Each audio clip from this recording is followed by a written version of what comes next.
have to be very, very focused and very deliberate with what you allow yourself to listen to, and be very, very calculated on what you will pick from it that can help you, and then what you cannot, and just throw it away. Because not all of it is good. Some of it is garbage, you know. Most people, everyone has an opinion, you know, and within the opinions there may be some morsels or pieces of fruit, you know, but then there's some things that just, it won't help you, it'll hurt you, and you need to, it can be toxic.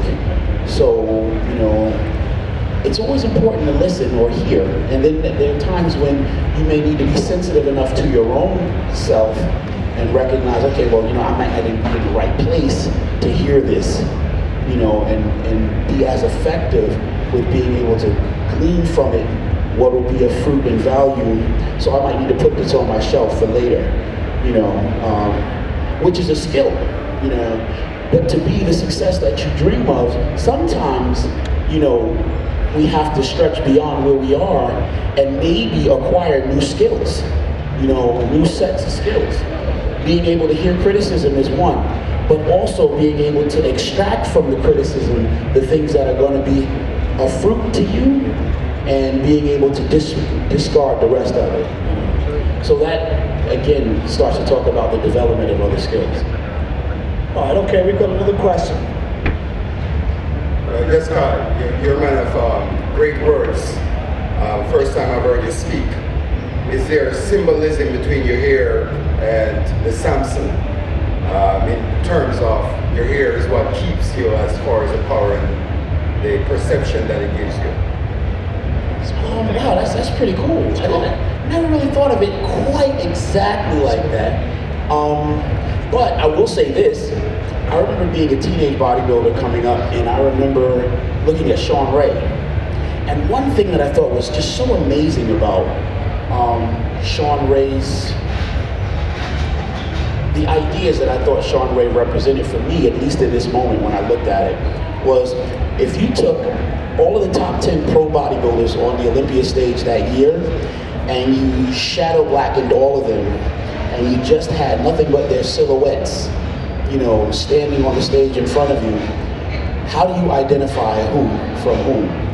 And I remember when I got to the image of Sean Ray, it was the cleanest and easiest one to identify, you know. Well, I also understood that I could probably identify all of their physiques and knew all of their physiques backwards and forwards and stuff, but it was easiest because his hairstyle. Back then he had the flat top, and even when he started losing the front, he still had that top. Just kidding. Yeah, so I remember taking a page from that and thinking, wow, you know, it's really, really, really important to brand yourself. You know, when you start to think about entertainment, you start to think about the ideas of being able to grow beyond the stage of being a bodybuilding athlete, you know. There's some things that you can use that will help identify you, even when your physique is no longer there. I looked at Mr. T and I thought, wow, you know, when I was a kid, you know, Mr. T, he had the muscles, he had the gold chains, and he had the mohawk. And then when Mr. T became old, he didn't have the muscles anymore, but he still had the mohawk, and actually, technically, you don't even see him with the gold chains anymore, you know. So I believe that there was something to be said for branding, you know. Going forward, I thought, well, how do you brand yourself? And then start to think about opportunities beyond the stage when you're no longer able to get up there and mix it up with the best in the world, you know, but you're still looking to make a living and earn, take advantage of other opportunities. So that's what inspired me to start thinking about that stuff, and I wanted to start thinking about it before I turned pro, you know, because the people that I spoke to at the time, they said, okay, well, when you turn pro, then what? I'm thinking about that. Well, when you turn pro, yeah, then what? So in an effort to start to answer that question, that was one of the things I wanted to put in place. Thank you. We've got another question in front. Being an artist and being like in your apartment and a quiet space, how does that have an effect on what you do? Cool. Yes.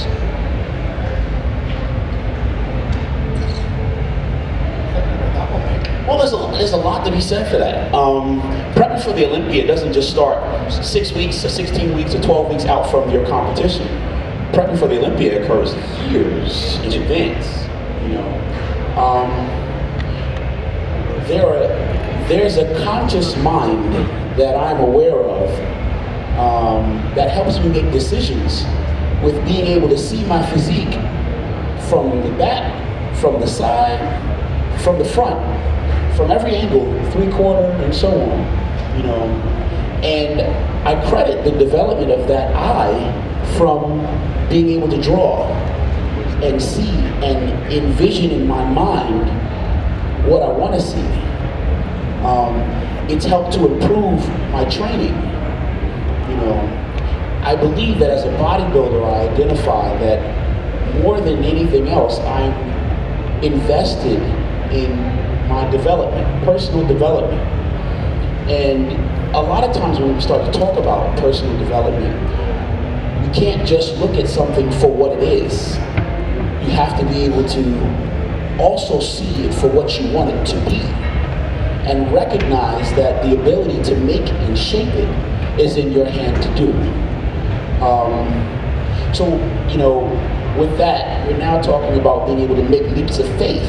And faith, we start to talk about the power of my own imagination. So with that imagination, I'm able to see my body from places and from angles that I can't see in the mirror. You ever try to look at yourself from the back in the mirror? That doesn't quite work. It's not even a realistic picture when you're trying to look at it in the mirror. But when you can close your eyes and see it directly from the rear, you know, now we're talking about using your imagination. We're talking about being able to have a very vivid imagination based on being able to do very, very, very, very, very sharp and tight drawings. And in order to draw, you have to be able to see. So we're talking hours and hours and hours and hours and hours of looking and assessing and taking into account what's there. And then now when I'm able to close my eyes, I'm able to remember what I assessed.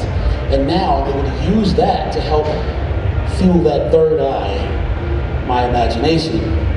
And now I can help with my posing. I can see things that otherwise I wouldn't be able to see at all.